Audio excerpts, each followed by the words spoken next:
olunaku olw'eggulo ne tuwa update ku nsonga z'omusumba Bujingo. Tusooke tugende oba ku nsonga za grenade tumalire eddala ebyali mu Kivulu.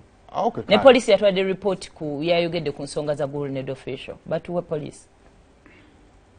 Waliwo omwami gwe twakwatira ku Lwokutaano lwa Ssabbiiti ewedde ku Kivulu ky'omwami Fikfa Maker. Ono poliisi yaffe yakira road zibadde emunoonya amanya ye Ndugwa Deus ebadde emunoonya ku bigambibwa okuba nti yenyigira mu buvuyo bwaviiramu omuntu omu okulumizibwa omwaka oguwedde mu bbaala emu wano mu Kampala era nga omwami ono ne muganzi we no Rickman ne muganzi we bajja ne bagula omusango ogw'okuba nti no baalumizibwa oluvannyuma lw'omwami ono okukasuka ecupa eyabalumya era ng'omusango guno guzze gunoonyerezebwako naye ng'omwami ono adduka ab'ebyokwerinda paka we yakwatiddwa ku Lwokutaano naye yateereddwa ku lunaku olw'omukaaga oluvannyuma lw'okufuna statement ye ku nsonga ezo.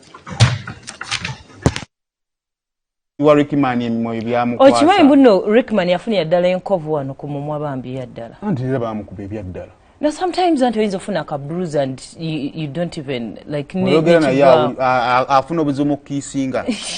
No, I saw him gakola akalango, so it was a close up shot. Nendaba nga alina enkovu ddala eyamudamaging omumwa. And kyenawulira, okay, there's some things banaye ku nsi kuno obulamu buli unfair. Kyenawulidde team people abali ku team ya grenade, they had to call Shira babagamba bino mani mu bitendongo bwetyo bwebeera. But sometimes forgiving someone who has not even apologized nakyo kimenyamu. Bano basanji n'abasanji.